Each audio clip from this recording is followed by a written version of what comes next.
말씀은 창세기 15장 전체 말씀인데요. 1절에서 7절까지만 읽도록 하겠습니다. 이후에 여호와의 말씀이 환상 중에 아브라함에게 임하여 이르시되 아브라함아 두려워하지 말라. 나는 내 방패요 너의 지극히 큰 상급이니라. 아브라함이 이르되 주 여호와여 무엇을 내게 주시려 하나이까.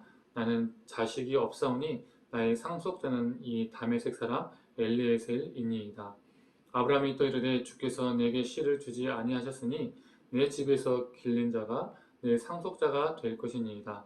여호와의 말씀이 그에게 임하여 이르시되 그 사람이 내 상속자가 아니라 내 몸에서 날 자가 내 상속자가 되리라 하시고 그를 이끌고 밖으로 나가 이르시되 하늘을 우러러 무뼈를 셀 수 있나 보라. 또 그에게 이르시되 내 자손이 이와 같으리라. 아브라함이 여호와를 믿으니 여호와께서 이를 그의 의로 여기시고 또 그에게 이르시되 나는 이 땅을 내게 주어 소유를 삼게 하려고 너를 갈대아인의 우르에서 이끌어낸 여호와니라. 아멘. 아침 묵상을 들으시는 모든 성도님들에게 하나님의 은혜와 평강이 있기를 간절히 소망합니다. 아브라함은 75세에 하란을 떠났고 여러 방황도 있었지만 여러 우여곡절 끝에 헤브론에 정착을 하게 되죠. 재산도 많아졌고 300여 명이 넘는 훈련된 자도 있고 수많은 종들과 식솔들이 있었습니다. 전쟁에서 이길 정도로 강한 힘을 가진 자가 되었죠.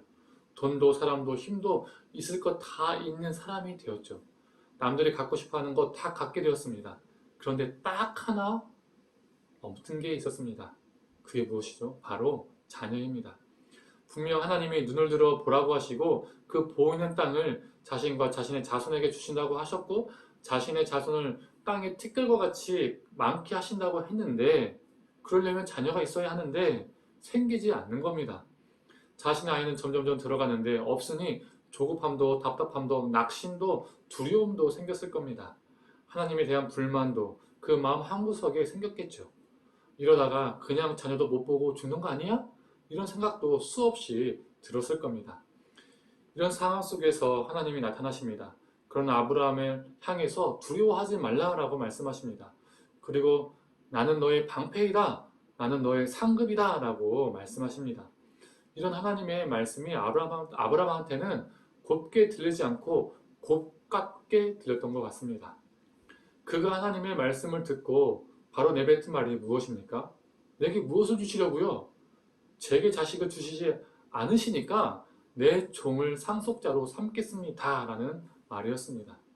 그의 말 속에서 하나님을 향한 불만이 그대로 묻어나 있음을 우리는 보게 됩니다. 엄마 아빠가 불만스럽게 느껴질 때 비뚤어지게 말하는 그 반항하는 아이처럼 이 아브라함의 모습이 그렇게 보인다는 것이죠. 하나님은 이 반항적인 그의 말을 들으시고 혼을 내시는 것이 아니라 그 종이 상속자가 아니라 너의 몸에서 난 자가 상속자가 되고 하늘의 무별처럼 너의 자손을 많게 하겠다라고 약속하십니다.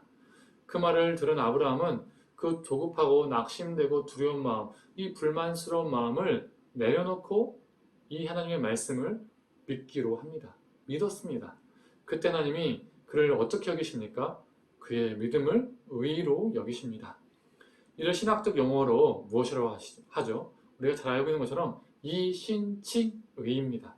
이 이신칭의 말씀이 기록된 곳이 신약에도 있습니다. 로마서 1장 7절과 4장 3절의 말씀입니다. 제가 읽어보겠습니다.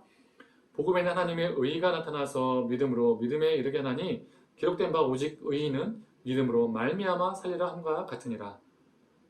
성경이 무엇을 말하느냐? 아브라함이 하나님을 믿음에 그것이 그에게 의로 여겨진 바 되었느니라. 믿으니 하나님이 의로 여기셨다는 겁니다.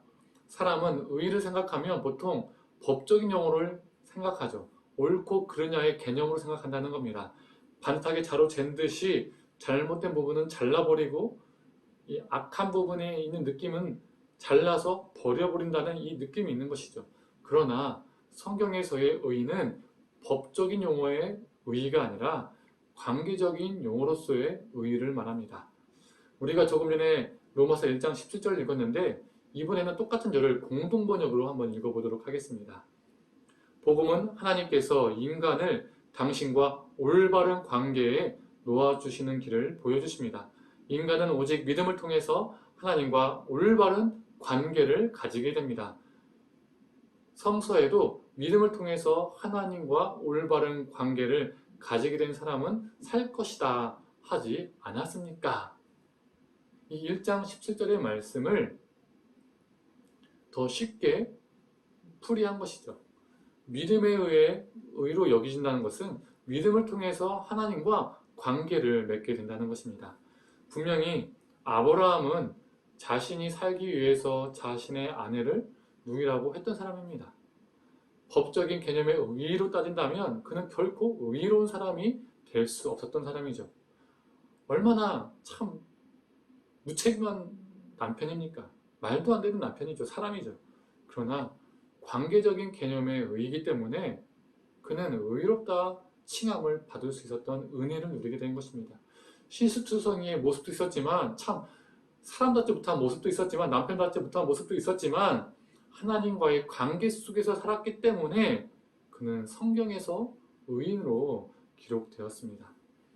그런데 하나님이 아브라함을 의로 여기셨다는 말씀은 아브라함의 입장에서는 여김을 받았다는 것이죠. 이는 하나님의 행동을 강조하는 표현입니다.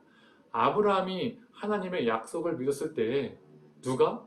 하나님이 그의 믿음을 보시고 자신의 은혜로 아브라함을 의롭다 하신 것입니다. 의의 근거가 아브라함의 믿음에 있는 것이 아니고 오히려 그 믿음의 대상인 하나님께 있음을 말해주는 것이죠. 우리가 믿을지라도 하나님이 우리를 의롭게 여겨주시지 않는다면, 하나님이 우리를 의롭게 칭할 마음이 없으시다면 우리는 의롭게 될 수가 없습니다. 우리와 관계 맺으시겠다는 그 하나님의 의지가 더 중요한 것이죠. 모든 주권이, 모든 주도권이 하나님께 있습니다. 이는 오늘 본문 9절에서 21절에 하나님이 아브라함과 언약을 맺는 장면에서도 알 수가 있습니다. 언약 맺음은 히브리어로 카라트 브리트라는 단어입니다. 이 맺는다의 히브리어 이 카라트는 자른다, 쪼갠다라는 의미를 가지고 있습니다. 즉 언약을 쪼갠다, 언약을 자른다라는 말이죠. 이게 무슨 뜻이냐면 그 당시에 계약을 맺을 때 그 당사자가 약속을 지키지 않을 경우 내 몸을 둘로 잘라도 쪼개도 된다라는 겁니다.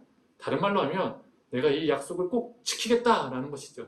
즉 하나님이 내가 너에게 한 이 약속을, 네가 믿기로 한 이 약속을 내가 지키지 않는다면 내 자신을 반으로 쪼겠다라고 하는 말씀이십니다. 이는 하나님이 반드시 내가 너에게 했던 그 약속을, 이 말씀을 반드시 지키겠다라는 하나님의 자기 다짐이며 하나님의 절대적인 주도권을 나타내시는 말씀이고 행위였던 것입니다. 하나님이 우리를 의롭게 여겨주시는 것, 우리 믿음의 결과물이 아니라 하나님의 의지의 결과물입니다. 그 의는 우리에게서 나온 것이 아니라, 즉 우리가 주님의 관계 속에서 산다는 것은 우리에게서 나온 것이 아니라 그리스도에게 값없이 받은 것입니다. 그래서 어느 누구도 자랑할 수 없는 것이죠. 우리를 의롭다 불러주신 그 은혜에 감사하며 오늘 하루도 하나님과 올바른 관계 속에서 살아가는 저와 우리 성도님 되기를 간절히 축원합니다. 함께 기도하겠습니다. 하나님, 믿으니 의롭게 되었다. 우리 의롭게 되는 것이 우리가 믿어서가 아니라 그 우리의 믿기 이전에 하나님께서 그렇게 작정하신 하나님의 의지가, 하나님의 은혜가 있었기 때문에 우리가 의롭게 되어짐을 보게 됩니다. 하나님, 연약하고 부족하고 죄인 우리를 그 믿음의 대상이신, 모든 주도권을 갖고 계신 하나님을 믿었다는 그 하나의 이유만으로 우리에게 크고도 큰 칭의의 은혜를 허락해 주시며 참으로 감사드립니다. 하나님, 우리가 이 은혜를 힘입어서 오늘 하루도 살게 하여 주시고 우리의 공로와 우리의 자랑으로 사는 것이 아니라 하나님의 은혜로 살 수 있는 존재 되게 하여 주옵소서.